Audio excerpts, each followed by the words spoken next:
Hello, hello, hello. This is the Sue Free Show, and I'm so happy to be with you guys today. I had a wonderful, wonderful weekend this weekend. I hope you did too. What I did was I prepared for a parade at Canyon Lake, which is where that I live on the weekends. And they have so many fun things that go on. And one of them is the Fiesta Days, which is Memorial Weekend. And we have a parade. And last year, I brought my two little granddaughters, which I have four grandkids, but the two oldest, Montana and Dakota, I took them on the golf cart. We had a little fun adventure, and we got in the sidelines of the parade and watched the parade go by, and all the people were going by and throwing little pieces of candy, and these two girls, boy, they love candy. I know, right? Bad for the teeth, but oh my gosh, they love the candy. Anyway, so they had their little baskets, and they were they were running, jumping in there and getting their candy, and then another real estate agent had thrown out these air balls. And so we were kicking the ball around in between the floats and the golf carts and the horses and the fire trucks and all of that. And we were having so much fun. It was kind of a cold morning, and we just had a blast, just the three of us. It was so much fun. And my dog, I had to wrap him up because he was shivering. So I said to myself, I watched the parade, I saw the horses and I saw everything, and I'm like, wow, I want to do this next year. But I wanted to be on my horse. I wanted to do the horse thing because that was another bucket list item for me, is to ride my horse in a parade. How fun would that be? And I wanted to promote Ecola. Of course I want to promote Ecola, right? So I was all geared up for that, and I registered the golf cart for Ecola because we want to start doing services, our pest control services, using a golf cart. And I had bought a cart that has blue and orange flames on it, and I thought, how perfect. It's our company colors. We'll just put it in the parade, and we'll use this it's gas, not electric, so it won't run out of electricity. And yeah, so we were going to do that, but I had a lot of faux pas. The graphics guy couldn't get there in time. We couldn't get the graphics on it, and this happened, that happened. And then they called and said that because I didn't keep my horse in the equestrian center, I wasn't able to ride my horse this year. But it meant that next year I would have a better handle on this. There's a story, there's a reason for all of this. But I would have a better a grasp on the production and how things go, so that next year I'll be prepared and be much better on presenting myself, because they were all on English saddles and I would be wearing a Western saddle, so that wouldn't have worked out well anyway. So everything works out for a reason, right? So today's message is on raising godly children, and I always have said that it's best to raise our children using biblical principles for discipline. Now, discipline is not getting angry, yelling, screaming, whatnot. Discipline is discipleship. It's learning how to get the story across of what you're really wanting to teach the children. Now, what I learned is, now I'm a grandma. I come from a different perspective than I did as a mother, even though I thought I want to be the best mother possible. And I did. I did everything I could to learn as much as I could, listening to Christian channels and whatnot. I wanted to learn how to be the best mother I could be, along with being the best wife I could be, and the best friend and the best sister. I just wanted God to just search me and know me, and I wanted to be the best person I could be for Him. So if that's true, if that's my desire for me, then I want that desire to be in my children, and I want my children's children to have that same desire, is to put God first, because He tells us that in His Word. Now, some of you might not be believers, and I understand that, but being a good person is being a good person. And if you have a rule book that's going to teach you how to be a better person, then that's not a bad place to look, and it's not a bad place to learn from. And so when I present this show, I pray first, Lord, just give me the words, give me discernment, give me the topic. What do you want me to talk about? And then I come in and I want to deliver the message that I feel God is leading me to. Also, these messages, since I've been on the radio, Sue Free Show has been on for 15 years, and right now it's on, I think, 9 different stations, and some of the stations, I just learned, plays it 3 different times a weekend. And I'm like, what? 3 different times. That's so exciting. On Saturday, on Sunday, I'm like, that's so exciting. I'm so excited. And these shows are played from San Diego all the way up to San Luis Obispo.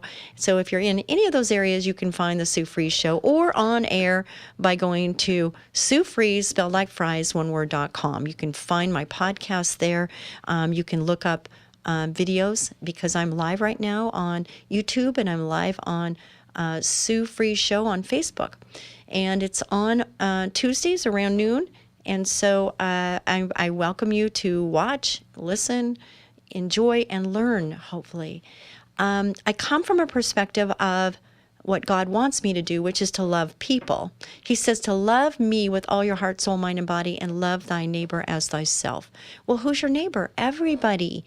Now, is everybody going to be nice and good and kind? No. You're going to have people that are not. And there's things that you can do about that too, but that's not this show. In having my 2 girls, it was the first time I actually had them without mommy around. It was my first time to have them by myself, and I really loved this. Not the first time, it was the first time they came to my lake house. I've been alone with them at their house, but this time they came to me. And I loved it. I loved it. I was in my environment. They had to live by Gigi, that's what they call me, rules. They had Gigi rules, which is you eat at the table. You ask please and thank you, which they do that anyway. That you're going to take your dish to the sink when you're done. You're going to ask permission to be done. Their mother and father do an excellent job on training manners. They really do an excellent job. So way to go, Tiana. Way to go, Mark. But some of the things that I'm teaching them, I think, are going to be helpful moving forward. They have 4 children, and I don't know if they're finished. God knows. I don't know. Anyway, so I want to get into this, and I'm going to go into it. What I realized, which is why I wanted to bring all this up. Now, you might not be a parent. This might not register to you. But when I was doing this research and doing the scriptures, I realized that I could transfer over these thought processes to if you're managing people of any kind. These same applications could apply. So you could get a golden nugget out of it, even if you're not a grandma, even if you're not a parent, as a sister, brother, aunt, uncle. Could be that you could help and utilize these thought processes in order to be better if you're in that type of situation. So I welcome you today, and I'm so glad you're here. And the reason I'm bringing this up is because this weekend opened my eyes up to the fact of just how focused and intentional we need to be. And when things come up, what I realized more than anything was this. Are you listening? Is that in business or at home, in relationships, we all have goals, okay? We should have goals, and they need to be clear. Our goals need to be clear so that when something comes up, we don't get distracted and get off kilter. We can stay on track on what is most important. So in any relationship, if you want this in your relationship and something over here is happening, something on the other side's happening that's pulling you away, tempting you, doing something other than where you want to go, then you're going to be more aware of the goal, and that anything that's going to cause you to stray from that is not where you want to go. So as a parent, we can get sidetracked by, the baby's crying, or the baby is, feeling left out, or whatever. I heard a pastor, he was just saying recently that we're not doing our children a favor if we don't let them fall down, if we don't let them fail and get back up again. That in the grand scheme of things, think about this for a second.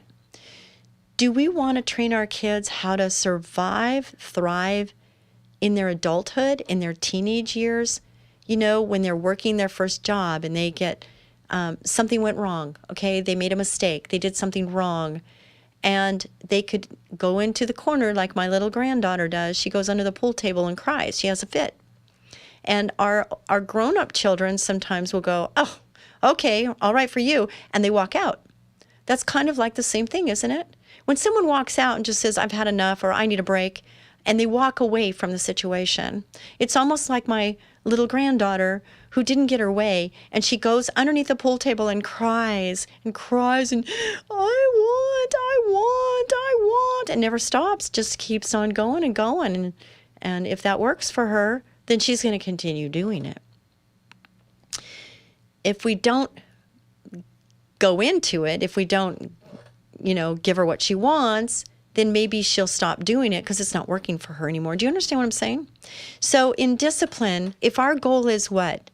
It's to teach our children how to be balanced adults, emotionally mature adults. How do we do that? Well, we teach them now as children how to handle a situation. Sometimes their emotions get the best of them. How many adults do you know where their emotions get the best of them? It doesn't matter what age we are. So the best thing we can do is to calm them and help them understand. Now, here's something that happened, and I'm just going to be real with you right now, is that I had left the room for 5 seconds. I swear it was 5 seconds. And Montana, the oldest one, said, Gigi, Dakota wrote on your wall. And I went, what? And I walk in, I'm like, oh, what am I going to see? What am I going to see? Because it's not the first time she's done this. She took green marker and she marked my painted wall, which I don't have any of that color anymore. Well, I have to tell you, I was like, what did you do? Why did you do that? Dakota, do you not realize what this does? I mean, oh my goodness. I mean, I'm playing it down a little bit. I was upset. And then I realized, I looked at this little face. I looked at her and I'm like, what am I doing? What am I doing? And I realized that, okay, what am I trying to accomplish here? Okay, I am not wanting to scare her. I need to be calm. I need to take a deep breath. And I didn't do this perfectly, I'm just telling you. And how many times, parents, do we not do it perfectly? And we can beat ourselves up or just learn from it, move forward, and ask for forgiveness. If we need to, ask for forgiveness. And then hopefully help them understand why you got spun. What happened there, what you don't want them to do again, why you don't want them to do it again. Those are important things, but calm is better. Getting out of control, getting your voices raised or whatever is really not helping the situation. So here's what it says. To share the importance of discipline in raising children who love and honor God. Okay, so that's what we're teaching our children to do, is to love and honor God. And then everything after that is, how do we do that, right? So if we emphasize the biblical discipline is about guidance, not punishment, and aims to shape a child's heart. Aims to shape a child's heart. What are we trying to do? Do we want to shame them? No. Do we want them to feel unworthy, less than? No. Our words, we have to be careful with the power of our tongue, don't we? Proverbs 22:6, train up a child in the way he should go, even when he is old, he will not depart from it. That's one that a lot of the parents who have old siblings or old children that have left. They've left the Lord, they've left Christian beliefs. They need some comfort and faith that because they train them up, that they will come back. And I've seen it so many times where they do come back. And maybe you're listening right now and you are that child. You're that child that stepped away because you got injured, you got hurt. You don't understand God's love. You never felt God's love. You never felt your parents' love. And you're angry and maybe they left you. Maybe they just left the scene. And you haven't forgiven them. All these things are things that are going to hold you back from receiving all that God has for you. And that can hinder you from parenting and being a good parent for your children. It's because you're still dealing with your stuff. How can you help your child grow? You can.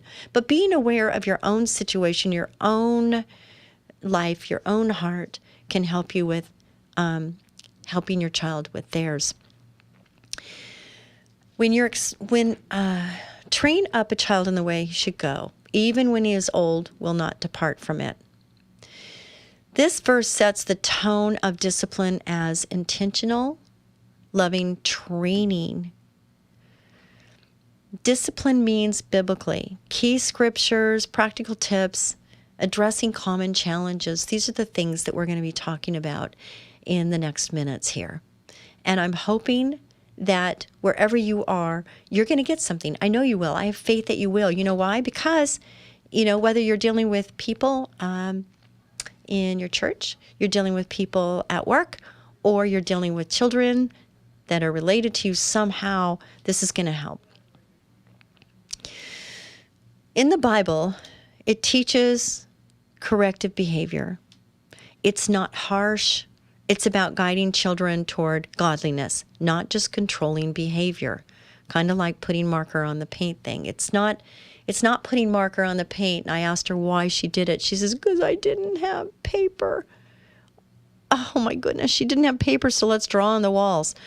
Oh my goodness. Okay, so we have to teach her how to ask for paper, maybe. How to not draw on walls and how it causes damage, maybe.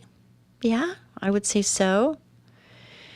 Hebrews 12:11. For the moment, all discipline seems painful rather than pleasant, but later it yields the peaceful fruit of righteousness to those who have been trained by it. Discipline, though challenging, produces righteousness and spiritual growth in children. So again, we're looking and we're focusing on the goal. What is the goal? Is it to call them names, to tell them they're not worthy, to tell them they'll never measure up? I had that in my childhood.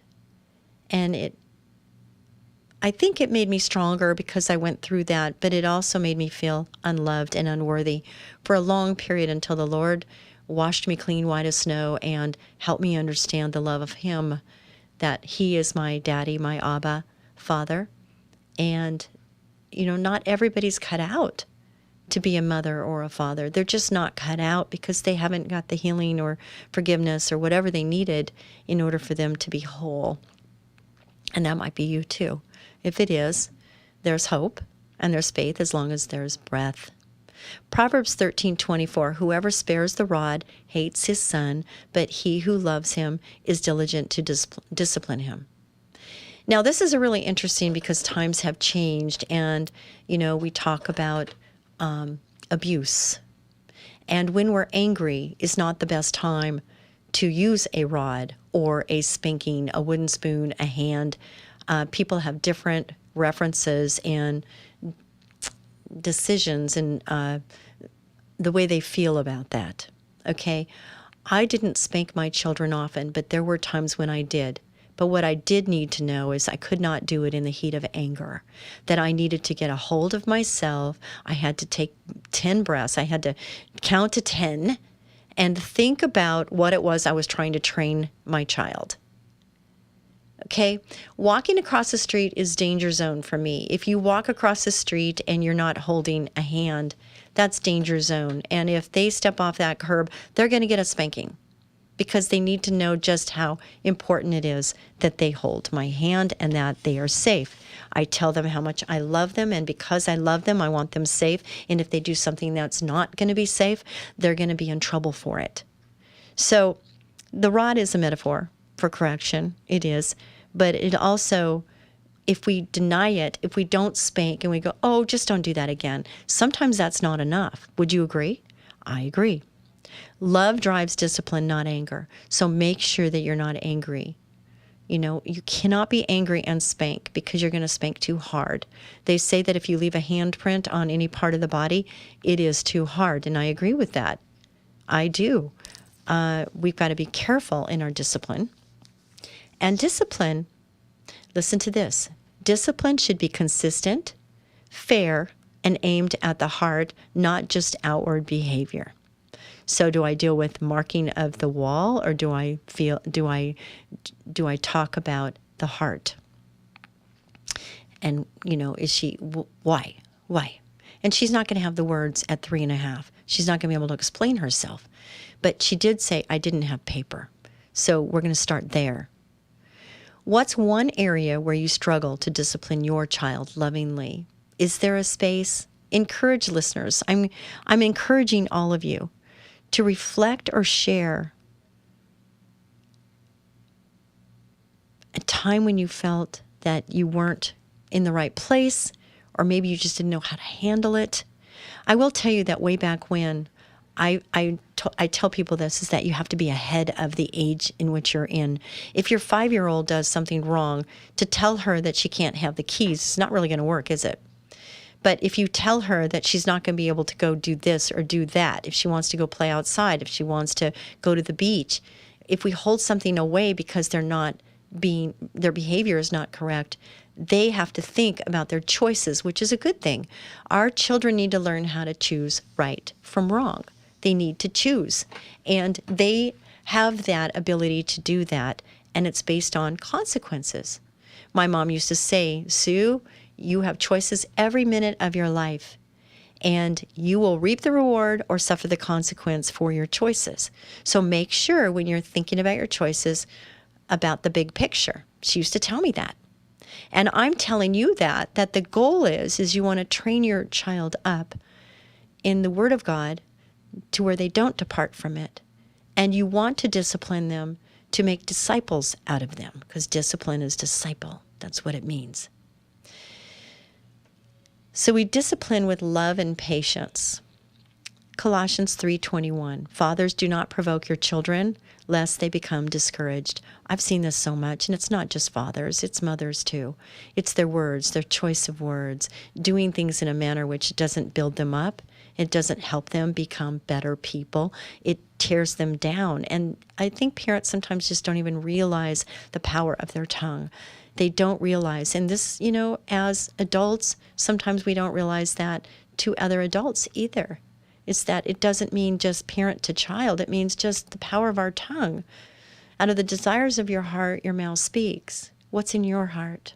What's in your heart? And if our goal is to train them up in the way they shall go, and to teach them how to love thy neighbor as thyself and love God with all their heart, how do we do that? It's moment by moment. It's every minute intentionally training our child. Are you doing that? What could you do better? We will be back with more of this and more on the Sue Fries Show. So stay tuned. And Ecola Termite and Pest Control is going to be on in just a second.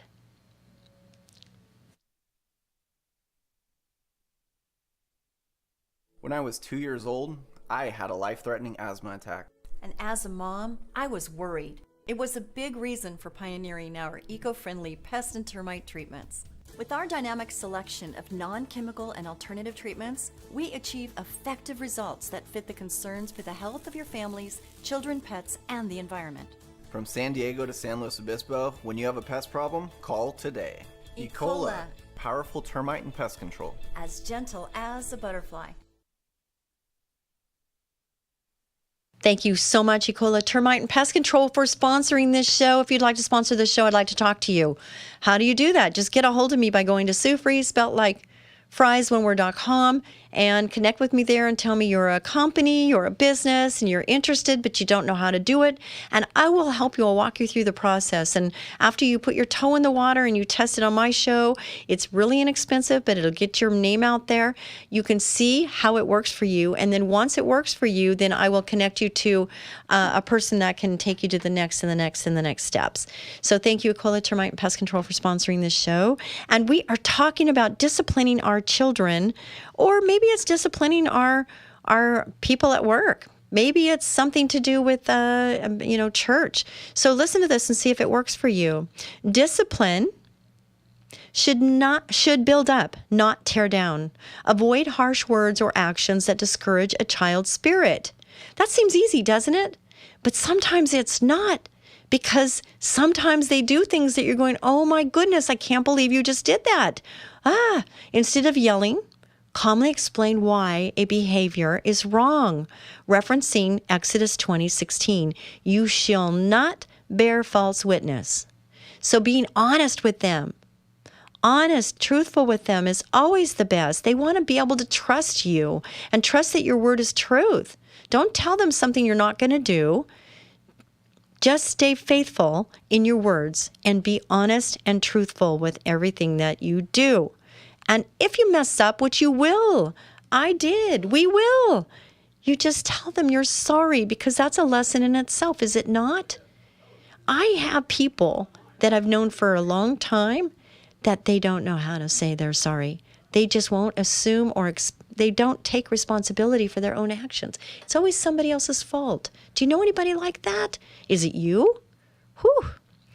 If it is, change today. Just change today and decide that from now on you're going to accept responsibilities for your actions and you're going to ask for forgiveness. You're going to ask for forgiveness. And we need to teach our children that if they mess up, it's okay if they mess up. We just have to teach them how to say, I'm sorry. And that would be a good thing. Teach through instruction. We're instructing them, right? Deuteronomy 6:6-7. And these words that I command you today shall be on your heart. You shall teach them diligently to your children. So they're on your hearts. You can teach them to your children. Application is this. Discipline includes teaching God's word in everyday moments. For example, when a child disobeys, use it as a chance to teach about obedience to parents in the Lord. For this is right, according to Ephesians 6:1. How do we model godly behavior? How do we, you and I, how do we model godly behavior? 1 Corinthians 11:1. Be imitators of me as I am of Christ. Parents must model the behavior they expect. If you want your child to be kind, show kindness. Ephesians 4:32. Be kind to one another, tender-hearted. So whenever you're not kind and whenever you're not tender-hearted, take notice. If you need to say you're sorry, say you're sorry, even if it's to your children. If you mess up with your children, say, you know what? I'm so sorry. I lost it. I yelled at you and I didn't need to yell at you and I'm so sorry. Please forgive me. Setting clear expectations and consequences, even at work. I had 4 people that I heard today don't show up for work on time. The start time 7:30. They don't clock in till 7:45, sometimes 8 o'clock. So I told my service manager, Joe, I said, put this piece of paper on their windshield and have them come talk to me. We had write-ups on my desk. I sat with them and I told them, you know, you need to be here on time. Is there a problem getting here on time? Well, I just have a hard time getting up. I said, that means that this isn't very important to you. Your job's not very important to you. If you can't get yourself out of bed, then that's telling me that your job's not important. So where do I go with that? They said, I will change. I will put my clock on earlier and I will get my butt out of bed. And I said, that sounds like a good plan to me. And then the next person came in and I said, I hear you're coming in late quite often. And these are grown-ups. These are grown-ups, but I'm still disciplining. I'm still discipling. I'm telling them, you know, you matter. You're setting the example for other people. And if you come in late, then they think it's okay to come late. And it's not okay. So what are you going to do about it? Because you have a choice. You have a choice on whether you're going to be here on time or not. I have a choice on how I'm going to handle it. So I would like to know what you're committed to do. And he said, I'll be here on time. And then the next guy came in. I said, you are in a management position. You set the standards for all the other people. They're watching what you do. So from now on, what are you going to do? It won't happen again. It won't happen again. I said, okay. I said, sign here. So the reason I did that is because it's discipline, isn't it? It's discipline because I want everybody to understand what the rules are, what the expectations are, and consequences. What are they, right? So it doesn't matter. Kids, grown-ups, you could do this in any relationship. Employee, employer, in ministry, there's expectations. We all have them. And it's clear. We need to make them clear, right, to everybody concerned. Using timeouts or loss of privileges for younger children, paired with discussions about why the behavior was wrong. Sometimes grown-ups need timeout, don't you think? And they need privileges taken away. I think that it goes for any age. There's consequences. There's natural consequences for actions. And actions, have you ever heard this? Actions speak louder than words. Have you ever heard that? Boy, it is so true. Somebody can say, oh, la, la, la, la, la. And then they do something completely different. What do you believe? The words or the actions? I believe the actions. It should come out clear. Pray with your child after discipline to restore the relationship and seek God's guidance. Now that incident where I'm just remembering now with the marker on the wall, and she goes underneath the pool table and is crying, and I'm talking to her and whatnot. I don't know if I gave her a hug. I told her I loved her, but I don't think I hugged her, at least not right then. I think later we went and took a shower, and I brushed her hair and braided her hair, and I gave her a big hug, and she just snuggles. She's a snuggle bunny, and I just love her. So struggling, balancing the firmness and the grace. There's another one. Okay, when are you firm? When do you give grace? In any relationship, there's times where things are going to be stronger. They're more important than others, and everybody's going to be different. So you have to decide where the balance is on firm versus grace. And I have to tell you, you're teaching them both things. We have to have boundaries, right? We're teaching people boundaries by having them ourselves. And we're teaching them grace by giving grace, even if they don't deserve it. Didn't Jesus and God give us grace even though we didn't deserve it? Absolutely. Hebrews 12:6, for the Lord disciplines the one he loves. And we should emulate his balance, meaning that we discipline those that we love. If you don't care about something, then you just let it go and move on.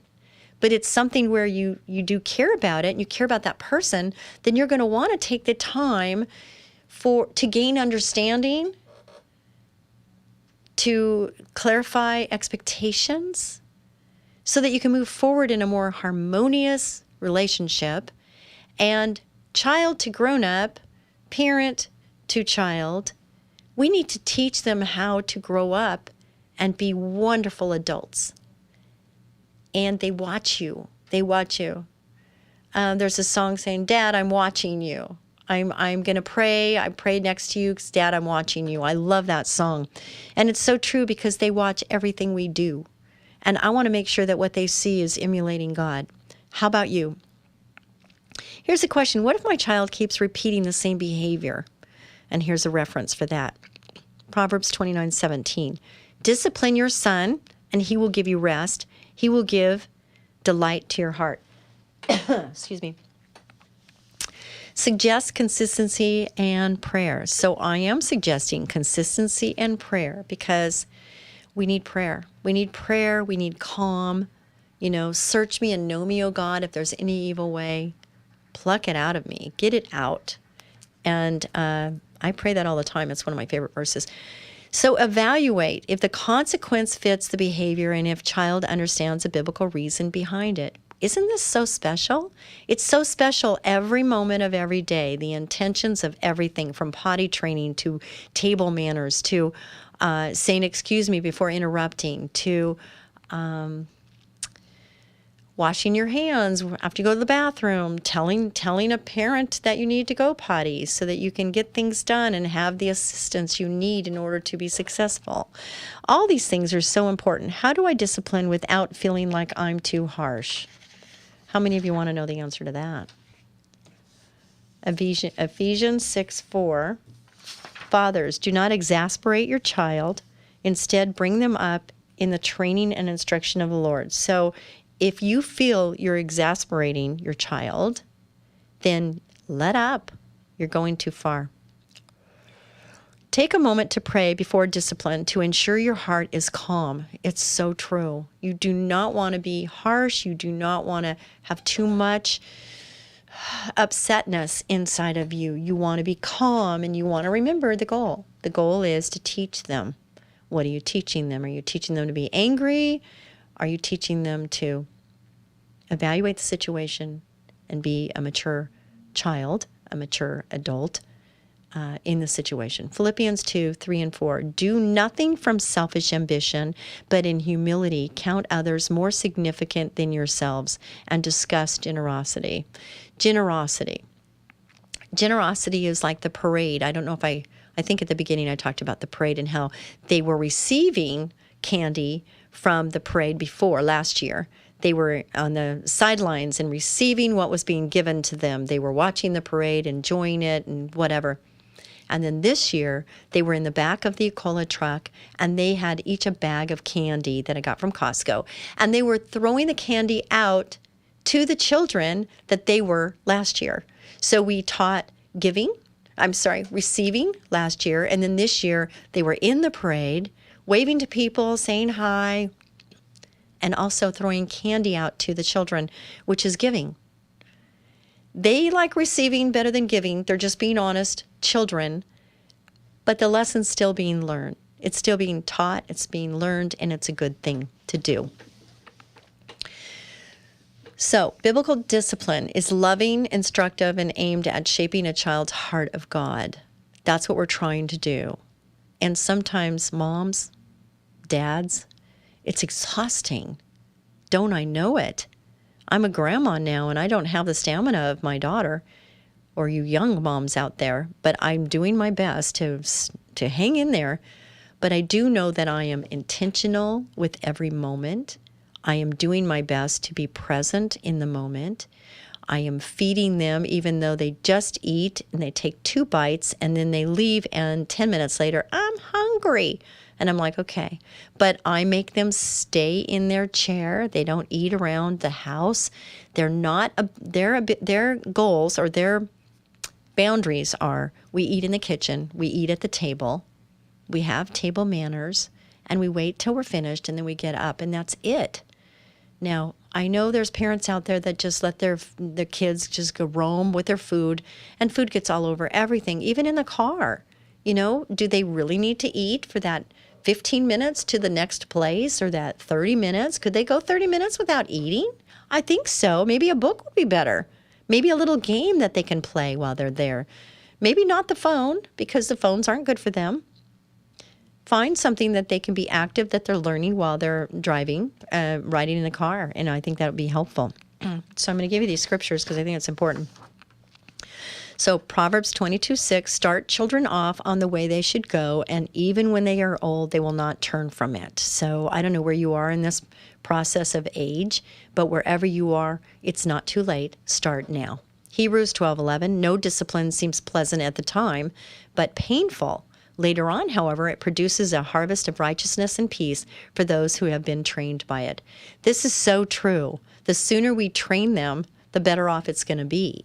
And I just remember that I had to really think about the consequences before something happened. And sometimes I didn't have to use the consequence, but when I had to, I didn't have to think through it. It was already there. So it has to be age appropriate. So think about the age and what's going to matter right then. And they grow out of that really quick. So you got to be ahead of it.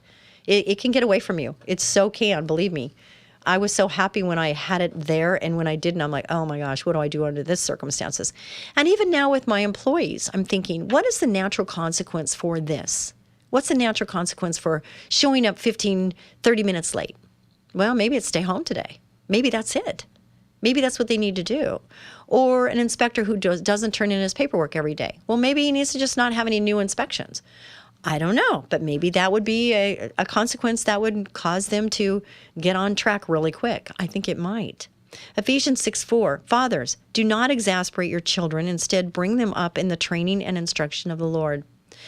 I have friends that are not believers, and I have to tell you that I'm very intentional with how I handle those situations, and sometimes it's not pleasant. It's almost discipline.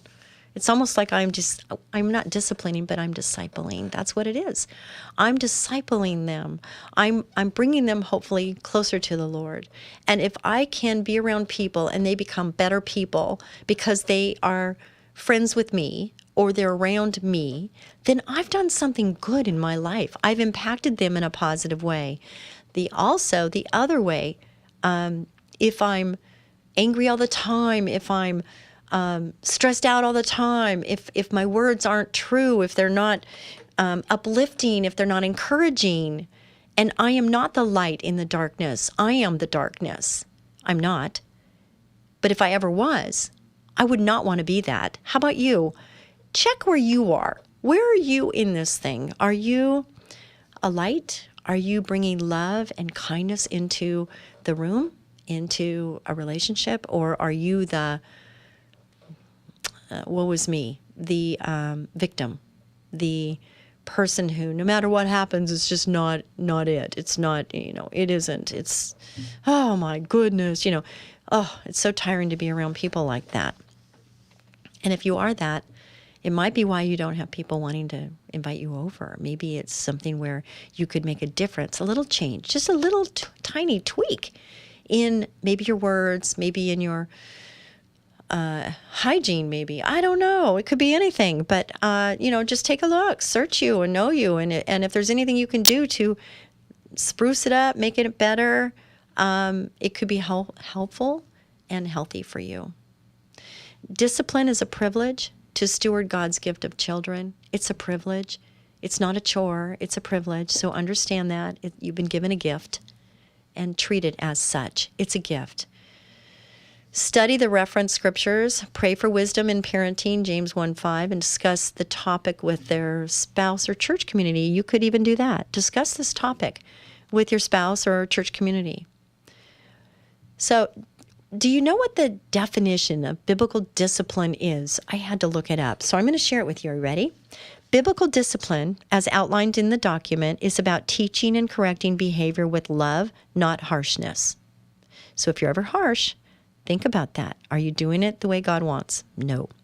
It focuses on guiding children toward godliness rather than merely controlling their actions. The goal is to shape a child's heart for God using intentional and loving training as supported by scriptures like Hebrews 12:11. For the moment, all discipline seems painful rather than pleasant, but later it yields the peaceful fruit of righteousness to those who have been trained by it. If you need to be reminded of that, write it down. Proverbs 13:24, whoever spares the rod hates his son, but he who loves him is diligent to discipline him. Discipline should be consistent, fair, and aimed at the heart, not just outward behavior, often incorporating teaching through scripture and prayer. And the last thing I want to share with you is 1 Corinthians 13, because if we're going to love on our children and love on people, let's find out what God says about love. Love is patient, love is kind. It does not envy. It does not boast. It is not proud. It does not dishonor others. It is not self-seeking. It is not easily angered. It keeps no record of wrongs. Love does not delight in evil, but rejoices with the truth. It always protects, always trusts, always hopes, always perseveres. Love never fails. But where there are prophecies, they will cease. Where there are tongues, they will be stilled. Where there is knowledge, it will pass away. For we know in part and we prophesy in part, but when completeness comes, what is in part disappears. When I was a child, I talked like a child, I thought like a child, I reasoned like a child. When I became a man or a woman, I put the ways of childhood behind me. For now we see only a reflection as in a mirror. Then we shall see face to face. Now I know in part, then I shall know fully, even as I am fully known. And now these three remain. Are you ready? Faith, hope, and love. But the greatest of these is love. And it is the best and the most is love. I hope this has been helpful for you. I hope it has been directive. And I think I would like to hear from you. Please go to Sue Fries, spelled like fries, oneword.com. Go there and tell me what you feel, what you think about what the message was today. I did this because of my weekend with my grandkids, and they're teaching me more than I'm teaching them, and I'm loving every second of it. I love every minute, and I feel so blessed to be able to spend time with my grandbabies. And if you're not there yet, just hold on because it's so much fun. I don't spoil them, though. You know, they say grandmas spoil. I don't spoil. I feel like my responsibility is to teach them, teach them love, and teach them all these other things that I've already talked about. And I think it's working. And they love me, and they want to come back. And I'm so glad. They call me Gigi, and I like that name. It's great. What would you want them to call you? I don't know. I didn't come up with the name. They did. So I'm like loving it that they came up with it. On a side note, I just want to say that Ecola Termite and Pest Control is hiring, and we're hiring in every single office. We have 7 offices, and it's amazing to me. So we have an office in San Diego. We have it right by the airport. We have an office in Anaheim on Lincoln Boulevard. We have an office in Oxnard, right off of Del Norte on the 101 freeway. We have an office in Orchid, right by the airport, and Mission Hills, right where the 5, the 118, 405 meet. We're right there, and that's corporate headquarters. That's where you would need to come to see us. You can go online, go to termitelady.com. There's an application you can fill out there, and you can contact us, and we will talk to you. You don't need to have the license. It would be helpful if you do have one of the licenses, either an applicator or branch 2, branch 3. But if you don't, we can help you get that. You'll have to study. Yes, you will. You'll have to apply yourself, but that's a good thing. And we'll teach you the skills. You come with the attitude. It is a physical job. You get dirty. You have to go in the attic. You have to go in the sub area. It's not a clean job, but it's rewarding. The people that work with Ecola, we have 74 employees right now. And the people that work with us, they've been with us a long time, most of them. And what they say is they love meeting the new customers every day. They meet new people. They see new homes. They drive to different places. They have to like to drive because there's driving involved. And if that's you, just please contact us at Sue Fries, spelled like fries, oneword.com. And we would love to talk with you and see if it's a fit. You could do pest control. You could do termite. We sell insulation, mosquitoes, bed bugs. And we have alternative treatments along with fumigation. So alternative treatments are heat, electric gun, and we do that because of my son. If you go to the termitelady.com, you'll hear about the story of what the passion is behind Ecola. It's alternative treatments along with traditional. Because of my son Tyson, who works with the company, he has chronic asthma, and we wanted to find out a way to do the same thing and get the same results or better even, but do it less invasive, meaning with less product, less chemicals applied. So if you're interested in any of that, please go to Sue Fries, spelled like fries, oneword.com, or go to termitelady.com. Check the website out. It's got so much information. It's crazy. We are here for you, and I really, really, really would love for you to contact me and tell me how you feel about the show. And if you have any suggestions, if you have a story and you want to share it with me or with the audience, we would love to hear from you, and just pray about it. Make sure it's a message that God would want you to share. And we all have our messages that came from our messes in our lives. We all have a story, and I would love to hear yours. And maybe the listeners would want to hear it too. And maybe you could help somebody and impact them in a manner in which it'll be helpful for them to grow and be more like God. So that's it for today. I'm so thankful we had this time. Be a blessing to someone each and every day. God bless you. Bye-bye.